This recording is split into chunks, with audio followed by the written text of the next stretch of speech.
নমস্কার বন্ধুরা, তাপস কর্নারে আপনাদের সবাইকে স্বাগত। মশলা ধোসা খেতে আমরা সকলেই খুব ভালোবাসি। একদম দোকানের মতন ক্রিস্পি টেস্টি ধোসা বাড়িতেও কিন্তু খুব সহজেই তৈরি করে নেওয়া যায়। আর এই ধোসা আমি কিভাবে বানাই সেটাই আজ আপনাদের সাথে শেয়ার করব। তো তার জন্য এখানে নেব 3 কাপ সেদ্ধ চাল। প্রত্যেক দিন আমরা ভাত খাওয়ার জন্য যে চালটা ব্যবহার করি সেই চালটাই নিতে হবে। বিউলির ডাল 1 কাপ, মেথি 1 চামচ, ছোলার ডাল 1 চামচ আর চিড়ে 1 কাপের থেকে একটু কম। আর এই সবগুলো প্রথমে খুব ভালোভাবে ধুয়ে নেব, তারপর পরিষ্কার জল দিয়ে 4 থেকে 5 ঘন্টা ভিজিয়ে রেখে দেব।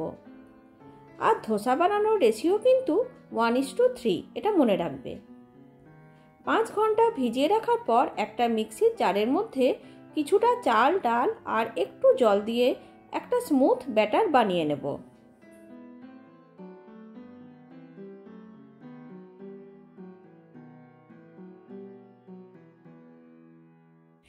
দেখুন, এই রকম একটা স্মুথ পেস্ট বানিয়ে নিতে হবে। এতে কিন্তু কোনো দানা দানা থাকা যাবে না।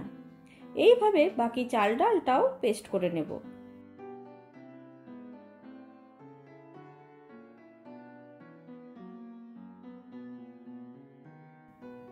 পুরোটা আমার পেস্ট হয়ে গেছে।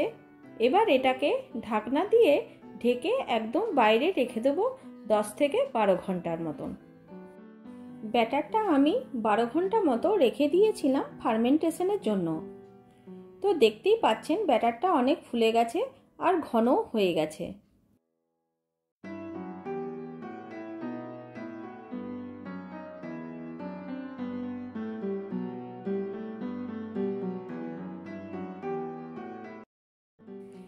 এবার এই পুরো ব্যাটারটা আমি ইউজ করব না, অর্ধেকটা তুলে রেখে দেবো অন্য একটা রেসিপির জন্য। আর এই ব্যাটারটাতে ধোসা বানাবো, তাই এটাতে স্বাদ মতো নুন আর অল্প একটু জল দিয়ে খুব ভালোভাবে ফেটিয়ে নেব।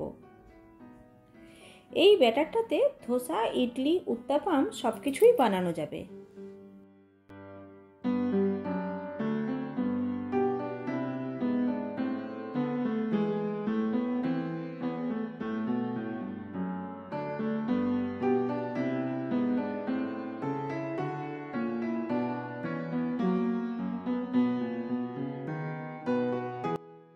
এবার ধোসার জন্য আলুর পুরটা বানিয়ে নেব।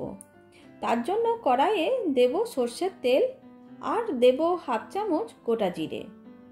জিরেটা ভাজা হয়ে গেলে এরপর এতে দিয়ে দেব একটা পেঁয়াজ কুচি। পেঁয়াজটা একটু ভেজে নেবার পর দেব নারকেল কুচি। এই পুরটার মধ্যে আপনারা চাইলে বাদামও দিতে পারেন। এরপর এতে দিয়ে দেব কারি পাতা, টমেটো কুচি, লঙ্কা কুচি আর ধনে পাতা কুচি। এরপর এতে দেব হলুদ গুঁড়ো, স্বাদ মতো নুন আর ঢাকা দিয়ে মশলাটা খুব ভালো করে ভেজে নেব।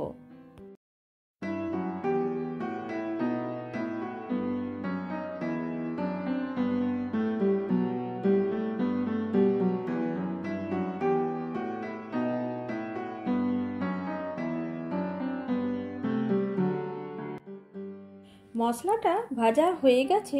এবার এর মধ্যে সেদ্ধ করা আলুগুলো এইভাবে ভেঙে ভেঙে দিয়ে মশলার সাথে খুব ভালো করে মিশিয়ে নেব হাই ফ্লেমে 2 মিনিট মতো।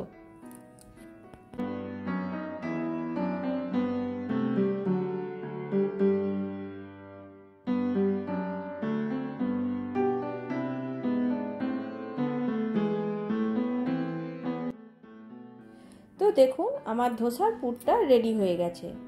এবার ধোসাটা বানিয়ে নেব। তার জন্য একটা তাওয়া নিয়ে আগে থেকেই খুব ভালো করে গরম করে নিয়েছি। গরম হয়ে যাবার পর একটু জল ছড়িয়ে দিচ্ছি। জল দিলে কি হবে না, তাওয়ার টেম্পারেচারটা একটু কম হয়ে যাবে। এরপর ধোসার ব্যাটারটা ভালো করে একবার নিচ থেকে নেড়ে নিয়ে মিশ্রণটা দিয়ে দেবো। তাওয়ার টেম্পারেচারটা যদি খুব গরম থাকে তাহলে ধোসাটা এইভাবে ঘোরানোর সময় উঠে আসবে। আর যখন এটা টেম্পারেচারটা কমে যাবে তখন কিন্তু খুব সহজেই এইভাবে আপনারা ঘুরিয়ে ঘুরিয়ে ধোসাটা তৈরি করতে পারবেন। আর মিশ্রণটা তাওয়াতে দেওয়ার সময় কিন্তু গ্যাসের ফ্লেমটা লোতে রাখতে হবে। ব্যাটারটা দেওয়ার পর গ্যাসের ফ্লেমটা মিডিয়াম টু হাইয়ে রেখে দেবো। আর ওপর থেকে একটু বাটার দিয়ে দিচ্ছি। আপনারা চাইলে তেল দিয়েও এটা বানাতে পারবেন। পুরো ধোসার উপর এইভাবে বাটারটা ছড়িয়ে দেব। দেখো এইদিকে কালার আসতে শুরু করেছে। এবার আমি পুরটা ঠিক মাঝে এইভাবে দিয়ে দেব। পুরটা আপনারা যতটা ইচ্ছা দিতে পারেন। আঁচটা কিন্তু আমার মিডিয়ামেই আছে।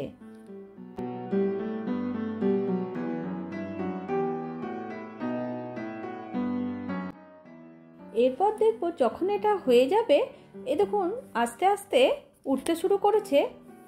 এইরকম কিন্তু ধোসাটা আস্তে আস্তে চারিদিক থেকে উঠতে শুরু করবে।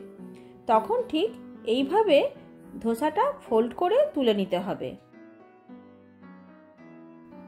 দেখো ধোসাটা দেখেই বোঝা যাচ্ছে যে এটা কতটা ক্রিস্পি হয়েছে।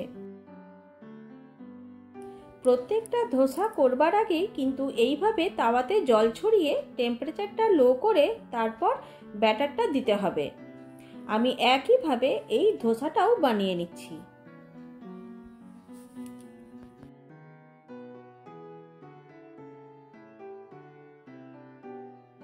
তবে এই ধোসাটাতে পুর দেব না, এটা প্লেন রাখবো। আর এটা আমি একটু ধোসা ইডলি পরি মশলা দিচ্ছি। এটা আমার কাছে আছে তাই দিচ্ছি, আপনারা প্লেনও বানাতে পারবেন। তো দেখুন ধোসাটা চারদিক থেকে ব্রাউন হয়ে গেছে। এবার এটা ফোল্ড করে তুলে নেব। এখানে আমি ধোসাটা ভেঙে দেখাচ্ছি, দেখুন এটা কতটাই ক্রিস্পি হয়েছে। তাহলে আজকের এই ধোসার রেসিপিটি আপনাদের কেমন লাগলো অবশ্যই কমেন্ট করে জানাবেন। আর যদি খুব ভালো লেগে থাকে তাহলে সাবস্ক্রাইব করে পাশে থাকার অনুরোধ রইল।